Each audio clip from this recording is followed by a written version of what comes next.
Akhirnya, Asus kembali bekerja sama dengan Ryzen untuk membuat laptop tipis yang nggak bikin punggung ambeien. Contohnya Asus VivoBook 412 yang di seri Intel banyak menuai pujian dari netizen. Dan sekarang keluar lagi seri ROG Zephyrus dengan Ryzen yang harganya murah nggak bikin dompet keringetan. Ya udahlah, nggak usah kebanyakan komplimen, saya ucapkan selamat menonton. Remesan santen.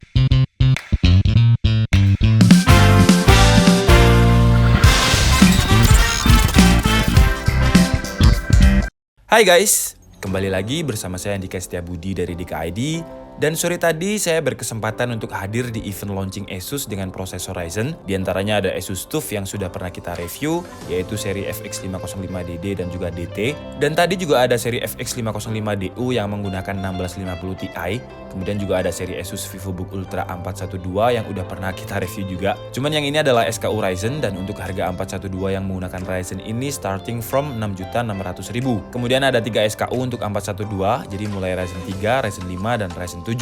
Tapi di video kali ini kita nggak akan membahas Asus seri TUF ataupun VivoBook, karena untuk seri TUF kita udah pernah bahas, seri 412 kita juga udah pernah bahas, tapi yang SKU Intel. Dan kalau secara desain, warna, casing, dan juga form factor sama, cuman bedanya ya di spesifikasi saja. Tapi sebelum kita mulai videonya, seperti biasa support DKID dengan cara subscribe, karena subscribe-nya ini gratis. Dan nanti ketika DKID sudah mencapai 100.000 subscriber, kita akan mengadakan giveaway laptop buat kalian yang beruntung. Terakhir, jangan lupa turn on tombol notifikasinya biar kalian nggak ketinggalan kalau kita update video baru. Oke, jadi di video ini saya minta maaf, saya nggak bisa nge-review secara detail dan hanya sekedar hands-on.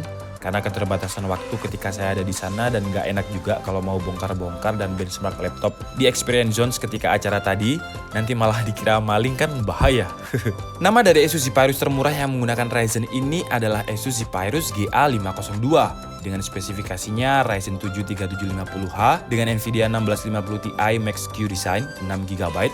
Kemudian memori RAM-nya 8GB DDR4 dengan speed 2666 MHz. Layarnya memiliki dimensi 15,6 inch dengan Full HD panel IPS level, 120Hz refresh rate, dan 45% NTSC. Storage-nya cukup besar dengan 512GB PCIe NVMe dan baterainya menggunakan 78Wh baterai. Sekilas, spesifikasi utamanya mirip dengan Asus TUF FX 505DU, kecuali di baterai dan juga graphic card. Kalau FX 505DU menggunakan Nvidia 1650 Ti yang bukan Max Q, sedangkan Zephyrus karena laptopnya tipis, jadi dia menggunakan 1650 Ti Max Q Design.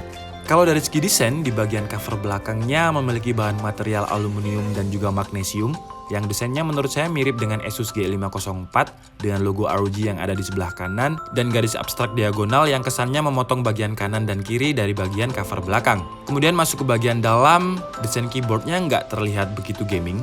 Karena memang kata Asus, laptop ini memiliki desain steel yang spesifikasinya gaming, cuman secara desain dia nggak terlalu intimidating seperti laptop gaming. Jadi kalian bisa menggunakan laptop ini buat gaming sekaligus untuk keperluan bisnis yang nggak malu-maluin kalau dibuat meeting. Desain keyboardnya menurut saya mirip-mirip dengan MSI GS65 atau MSI Prestige Series dan juga Razer Steel Thin Series dengan keyboard TKL yang memiliki single backlit berwarna putih yang menurut saya nggak ada kesan gaming sama sekali di keyboard ini. Pertama, nggak ada fitur RGB, dan desain keyboardnya terlihat premium seperti kebanyakan laptop bisnis. Asus mengklaim kalau laptop ini adalah laptop gaming tertipis dengan tebal sekitar 1,9 cm dengan berat 2,1 kg. Untuk ukuran panjangnya sekitar 36 cm dengan lebar 25,2 cm. Oke guys, jadi itu adalah informasi sementara yang bisa saya berikan di hands-on ROG Zephyrus ini. Mungkin di next video kita akan beli aja laptopnya dan kita review lebih detail. Dan kalau first impression saya melihat spesifikasi dan juga desain dari Asus Zephyrus ini, memang kalau dilihat sekilas spesifikasinya sama persis dengan Asus TUF FX 505DU. Tapi yang ditargetkan oleh Asus di GA502 ini bukanlah gamers garis keras, tapi lebih ke thin and light laptop yang cukup portable untuk dibawa mobile, tapi juga memiliki performa seperti laptop gaming. Makanya graphic cardnya menggunakan 1650 Ti dengan Max Q Design karena keterbatasan ruang airflow di casingnya plus baterai yang lebih besar dengan 76Wh baterai. Sedangkan FX 505DU menggunakan pure 1650 Ti non-Max Q, tapi baterainya hanya 48Wh. Dengan ketebalan Asus TUF FX 505DU sekitar 2,7 cm, sedangkan GA502 hanya 1,9 cm. Jadi sekarang kalau ada pertanyaan mana yang lebih bagus antara Asus TUF FX 505DU dan Asus Zephyrus GA502 yang kurang lebih memiliki spesifikasi yang sama, ya jawabannya ya tergantung kalian. Kalau kalian mencari laptop yang tipis ringan dengan baterai yang awet dan desain yang nggak terlalu terlihat gaming, tapi performanya seperti laptop gaming, ya kalian bisa pilih GA502. Tapi kalau kalian gamers garis keras, ya kalian bisa pilih Asus TUF FX505DU karena grafik cardnya bukan yang Max-Q design, tapi dengan kekurangan baterai yang lebih boros dan laptop yang lebih tebal. Untuk harganya sendiri, Asus membandrol GA502 ini dengan harga 20.300.000, dan harga ini adalah harga termurah di varian Asus Zephyrus. Tapi karena murah, jadi ada beberapa part yang dipangkas dan menjadi kekurangan sendiri untuk Asus Zephyrus. Pertama, RAM-nya hanya 8GB, kemudian display layarnya hanya 45% NTSC atau sekitar 60% sRGB, dan keyboardnya masih single LED backlit berwarna putih.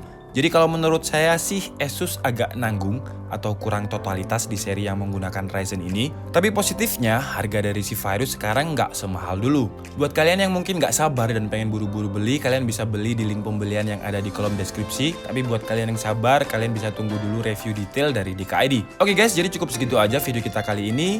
Saya minta maaf apabila ada kesalahan dalam penyampaian informasi. Seperti biasa, kalian bisa mengkoreksinya di kolom komentar. Saya Dika Budi and see you on the next video. Bye-bye!